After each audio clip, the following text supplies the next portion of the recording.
Hey guys, Professor Bill of Comic Book University and Edge of Spider-Geddon, issue number 3. Alright, fine. Yes, I went full digital in this one, and it's going to stay that way, I think. But this was still an enjoyable issue. It was very confusing, but we'll get into that after we talk about who actually made this confusing mess. That's not a mess. It's not a mess. Okay, words, Jason Latour. Breakdowns, Tonsi Zonjic. I cannot be responsible for destroying these names. Finishes, same person as who did the breakdowns, and Bram Revel. Colors, same person as above, and Ian Herring. And letters, VC's Corey Petit. Cover, oh, for crying out loud, man. Okay, Tansi Zonjic. So this person is all over the place. I am not at all familiar with that name. Anything. Maybe one of these days I will be. It depends. Like, let's see more from this person.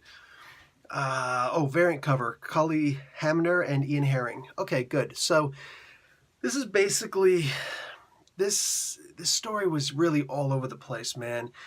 Jason Latour there's a lot of things that happen in this, but they're very out of continuity in a sense. This isn't a straightforward, this is actually kind of like reading a Priest story, a Christopher Priest story, how time doesn't mean anything to this guy. Oh, you'll figure out where everything went eventually, but for now, nah. Nah, this is just going to be all over the place. So something will happen now, something will happen later, something happened in the past, something will go back to the now, then back to a little bit further in the future, and then a little bit behind that, but still above the past.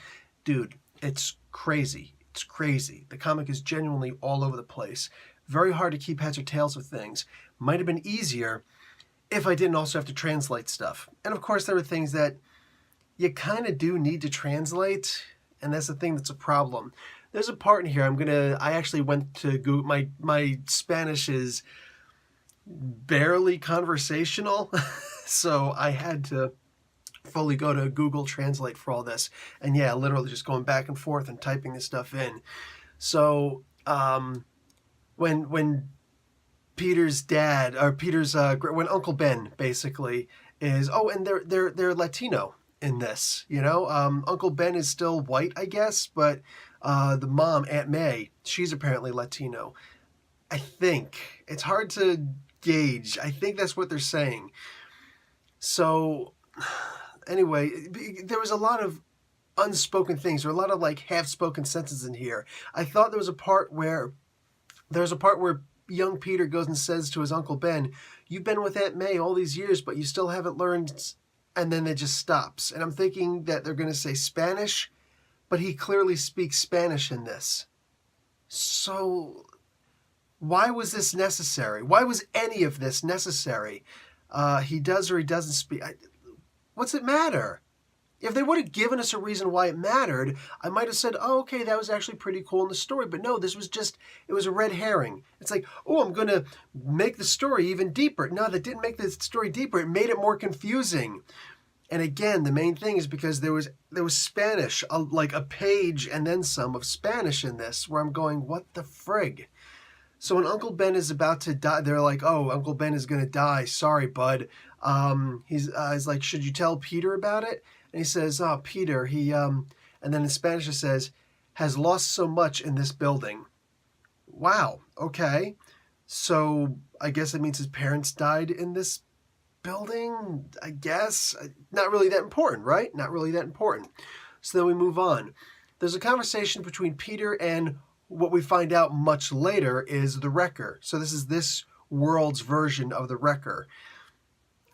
Why, whatever, I'm not even going to get into that, but why bother making a new character if it's still the same old character and we don't even know who this guy is? Whatever. It's basically, so this is a Latinized version of America. Like, I don't understand. I don't get what's happening here. The Wrecker says, you do not even know it, boy. You have no idea what you're doing, when the Wrecker's trying to smash something. And Peter's like, oh no, I understand you. And then in Spanish he says, they are thugs like you who never know the least of people like, and then he's cut off. Jesus Christ. Do you need to freaking cut off? I'm actually taking the time to translate. I'm that invested in trying to understand your comic book, dude.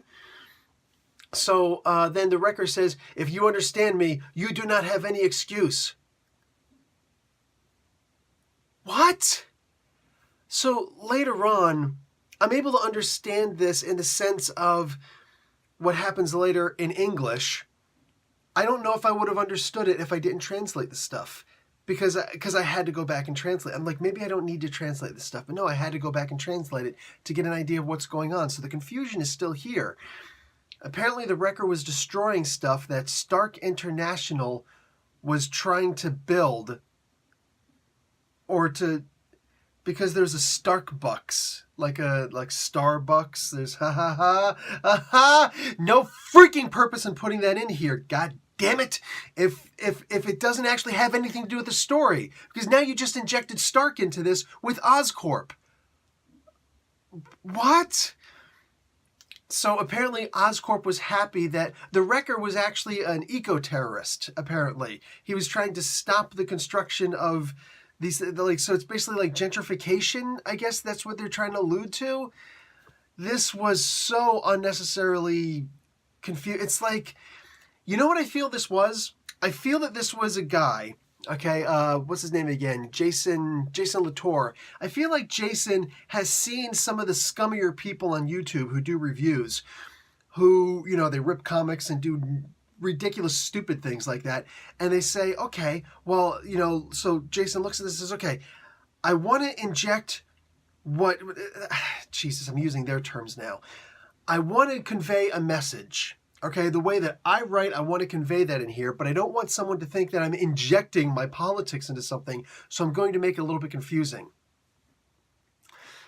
Mr. Latour, to hell with those jackasses on YouTube, okay? If that's what's actually happening. And if you want to count me in that too, so be it. Don't write for me. Write for your audience. Make the comic book your own. Own the damn thing, dude. Own it. There was a lot of really good stuff in here.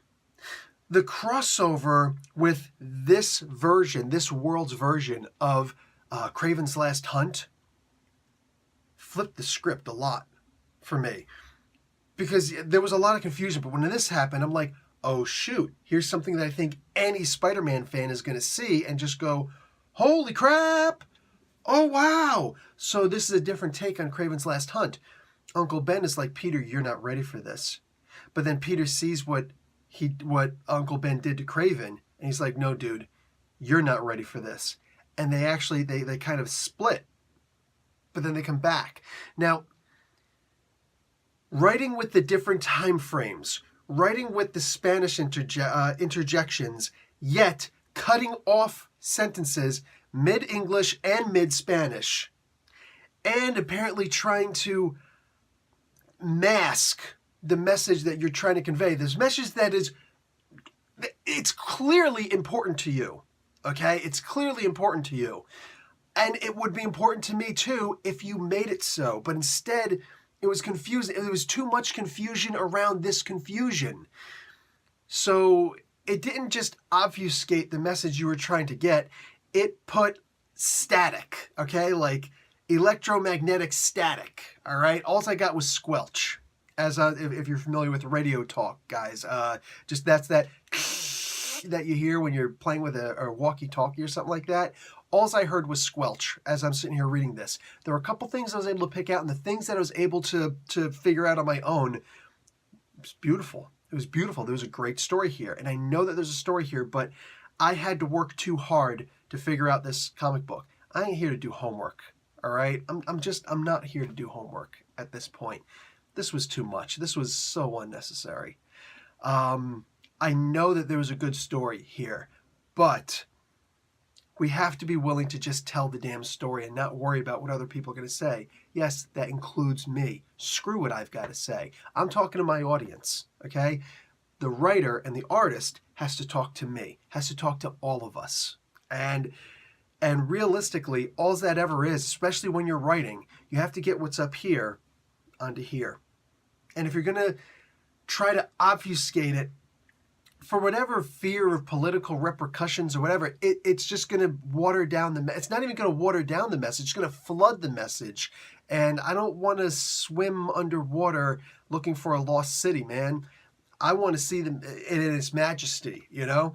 So I think that this was a good story that was hidden in a lot of unnecessary, nonsensical, let's spruce this up a little bit. This could have been so much better by not working so damn hard at it. Make sense? That's it for me. I am looking forward to seeing these characters in another story, but I want it to just be a straight story. And it looks like these guys might survive Spider-Geddon because, like I said, they jump all over the place. So if they do survive Spider-Geddon, I wouldn't mind seeing this like a Renew Your Vows kind of comic book. I would read this story, but I will read the first issue and see if it acts exactly like this issue. And if it does, it's all on y'all.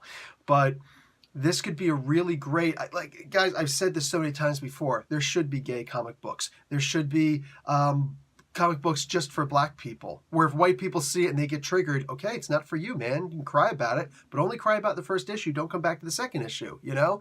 And I believe that there should be comic books for Latino people, for Spanish-speaking people. You know what I'm saying? I genuinely believe that there should be comic books for everybody. And that includes major titles like Spider-Man. All right, they made a Chinese Superman, you know? Why not have a Spanish Spider-Man? I think that's a great idea. And this duo, this team-up of Uncle Ben and young Peter, and they're both Latino, well, kind of-ish. I'm not so sure about Uncle Ben. Yes, more of this, please. It sounds like a great concept. And there's a good story here. Somewhere. All right, guys. Professor Bill, Comic Book University. Class dismissed.